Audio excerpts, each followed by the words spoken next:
Hello， 大家好，欢迎来到788，我是七七。有个视频真的很想跟大家分享一下，主要是正好最近就出了这个事情，所以呢，我今天就来加更一下。就是呢，那位33分钟就直接移植了肺的73岁的老头的事件。网友呢就扒了一下，据说这位33分钟就换到肺的老人是杨振宁的儿子杨光诺，而且呢这个肺的这个运输呢，他官方还专门的来宣传了一下，就是说是直升机专门空运的。这个肺的来源如果合法，那还真的是巧合的不得了。另外呢，大家还记得之前就是因为付不起1000元的医疗费用，结果呢他就因为脚被扭了这一下，然后就死亡了的24岁的那位青年吗？网友也发现了这位年轻人他生前签过器官捐献同意书，所以呢在他死亡之后，心脏在几个小时之后就换给了另外一位老人，另外的器官还依次给到了3个人。而且这位年轻人他是被判定脑死亡之后进行器官移植的。好的，那这2件事情呢，现在就说到这里。我主要是非常的觉得有必要跟大家分享一下下面这个视频，我们来看一看为什么脑死亡的这个判定是很关键的，而中国一直出事失踪，然后呢回来之后尸体又变得不好分辨，或者是总是不让家长看尸体的原因，就是为什么总是发生在很年轻的人身上。那而整个这个器官移植里面的可操作的空间能有多大？我们呢来看一下这个视频。 Certainly from all children, but especially the people who are 16 to 30. See, and you cannot get any organs from a cadaver. Every organ that's transplanted is a healthy organ, and you can only get healthy organs from living persons. You cannot get any organs for transplant from a cadaver. Everybody who has their organs taken, they're all dissected alive. That it's a form of slavery. They've made slaves of all of us. It's involuntary servitude, what they've done. I started a special care nursery at Cardinal Glenner Children's Hospital in 1963. And we were instrumental we helped invent the ventilator. We invented how to take blood pressure on premature babies. We were the ones that invented nutrition in the vein. We identified the need for magnesium, the need for zinc, the need for copper. Wow. And we did it with metabolic beds. We did every intake and output and did these things. So we were a leader in the field of neonatology. The hospital still is a leader. I started to investigate brain death, and it took about 2 years till I understood the language of brain death. Brain death is a lie. It's a lie that's been told over and over again, so people don't even realize it's a lie anymore. But it's been a lie from the beginning, continues to be a lie.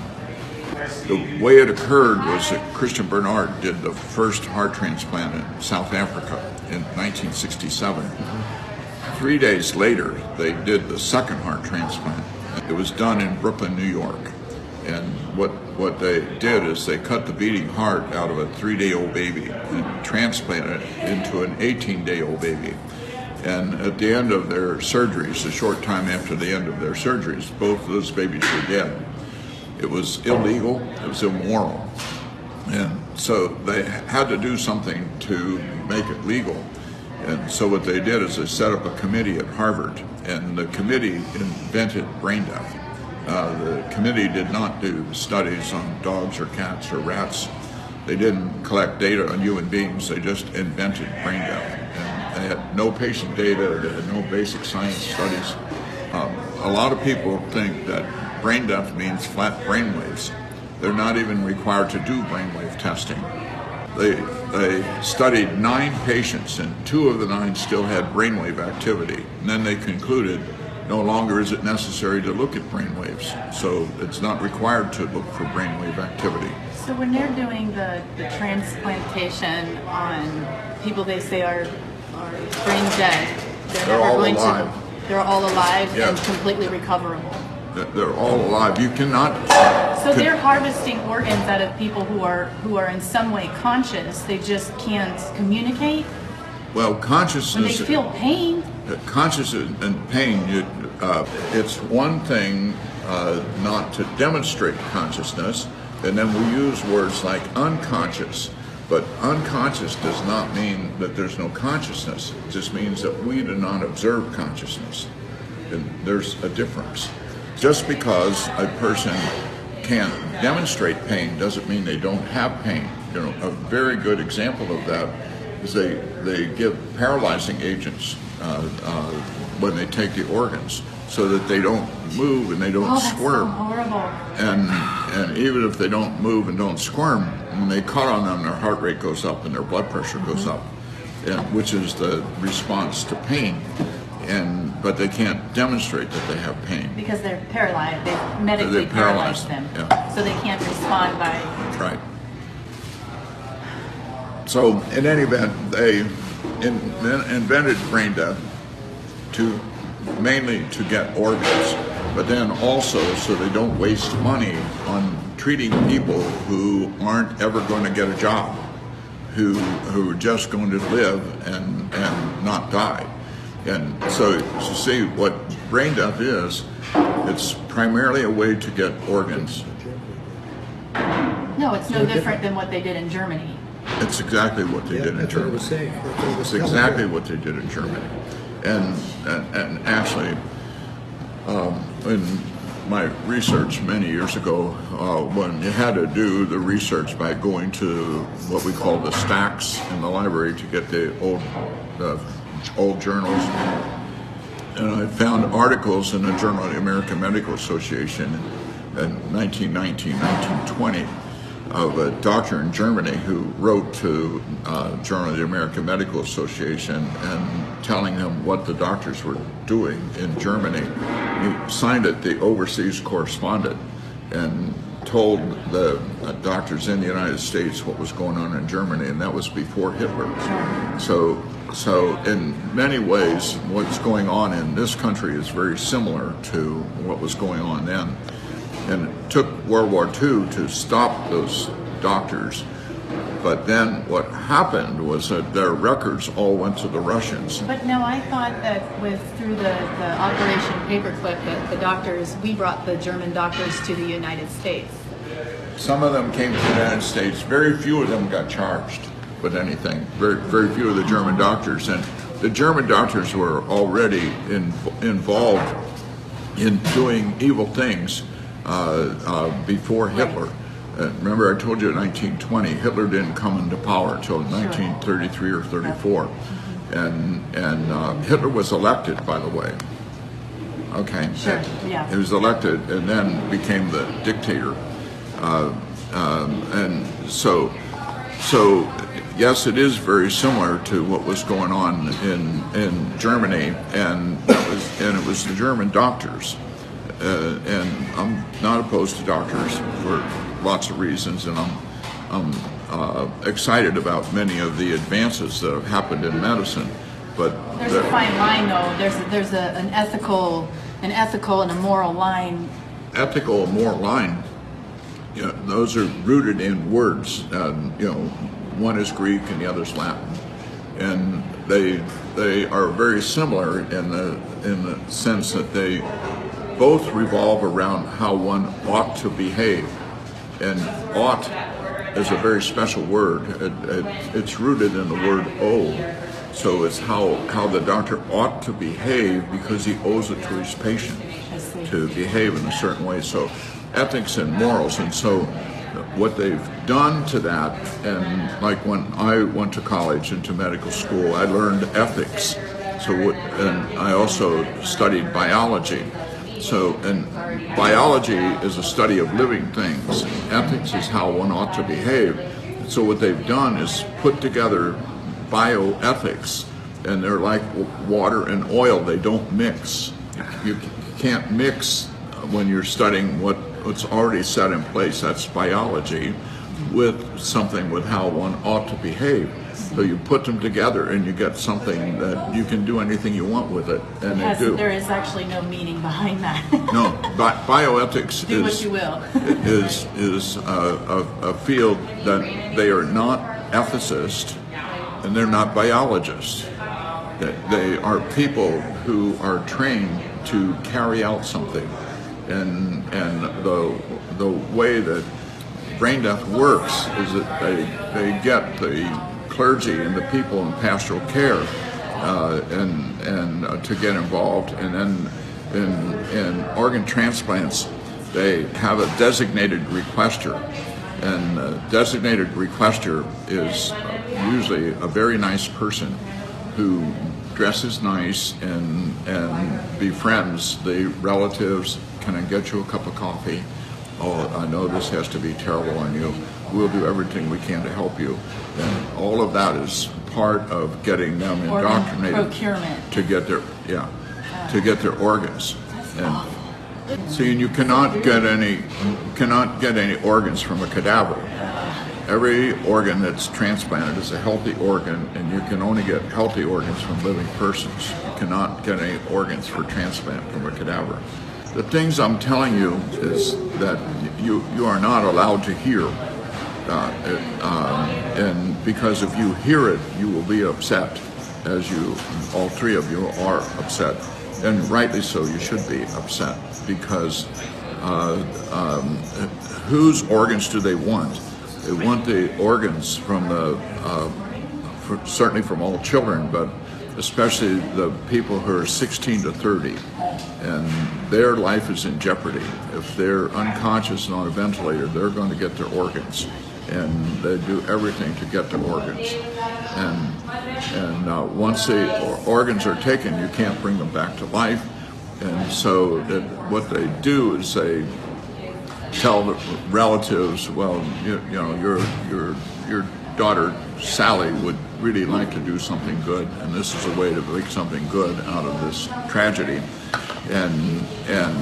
or your son, and while they have been getting organs from accidents and gunshot wounds, they now get more organs from overdose of drugs than they do from accidents and gunshot wounds combined. There are 8 deaths a day from overdose in Ohio, and they get their organs is what they want. They're giving the policemen the Narcan to counteract the drug, which gets them into the emergency room, but it doesn't save their life. It gets them in the emergency room, and they still get their organs. And so... It's so diabolically disgusting. Oh, it really is. See, it's so bad.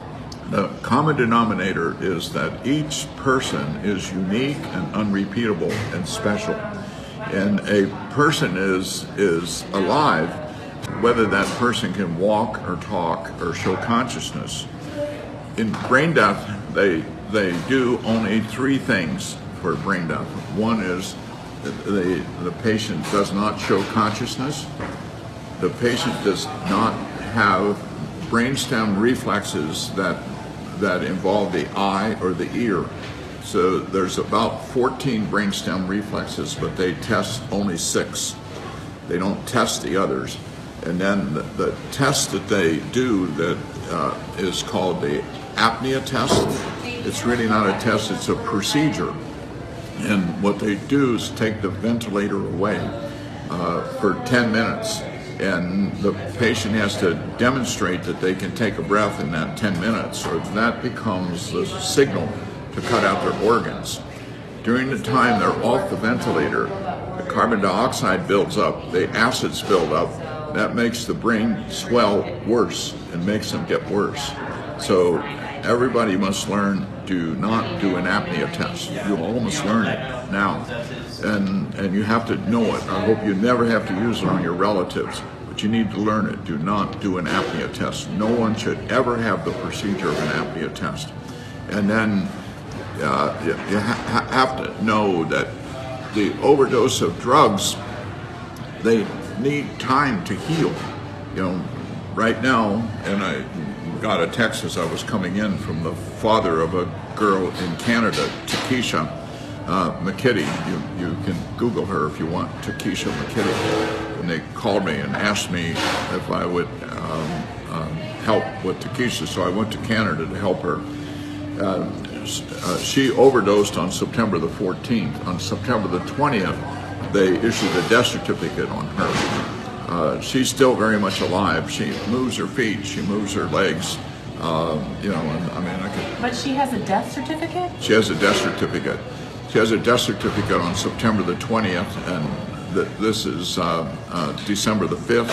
You know, and she's still alive? She's still alive, yes. But with a death certificate? But she could have had her organs cut out on September the 20th, but by going there, put a stop to that. So she was not dissected. Everybody who has their organs taken, they're all dissected alive. There's no organs you can get from a cadaver. My wife will go crazy when she hears this, because she's donating her organs if she dies and has a car accident or anything. Yeah, she should not be an organ donor. And so what she has to do, she must go back to the License Bureau and revoke that. And the law says it's a revocation, it's not a refusal, and they can still get her organs. And that law has been passed here in Ohio. So every representative and every senator voted for the bill to make it so that everyone is an organ donor. And it's presumed that everyone is an organ donor, and it's presumed that everyone has consented to everything to be done to them to see if their organs are good for someone else and to keep their organs in good shape that they can find someone to give them to. But I think it's against the because but the law, it's called. 我们要知道，这还是美国这边的一个情况，至少呢还不敢明目张胆的就把人弄走。但是中国那些失踪的中学生，特别是中学生有多少？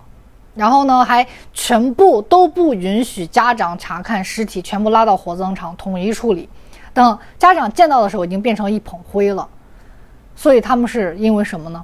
视频里已经讲得很明白了，所有的器官必须活体摘除，等人凉了就已经不行了。所以呢，在脑死亡之后，但心脏还在跳动的时候来摘是最健康最好的器官。那中共它可以出动25万名警察来查电动车，但是在全国监控到现在这个地步的情况之下，每天依然有大量的孩子在失踪找不回来。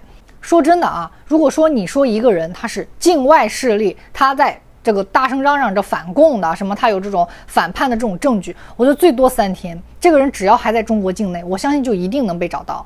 而现在中国的这个器官捐献还发展的如火如荼，成立了好多组织啊，什么机构啊，什么国家的那种部门啊，我就很想问问该怎么监管。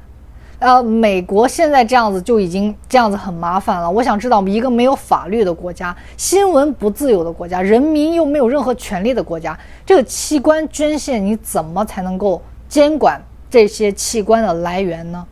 他们真的不是找不到那些丢失的孩子，他们是压根儿不想找，甚至有可能他们就是犯罪者本身。好了，以上呢就是本期的全部内容。如果大家有什么问题的话呢，欢迎加入会员频道，每个月呢都有专属的问答视频。出于安全考虑，我个人隐私相关的问题可能会斟酌的选择回答，但其他所有的问题基本上全部都会一一认真作答。谢谢大家一直以来的支持，我们下期再见。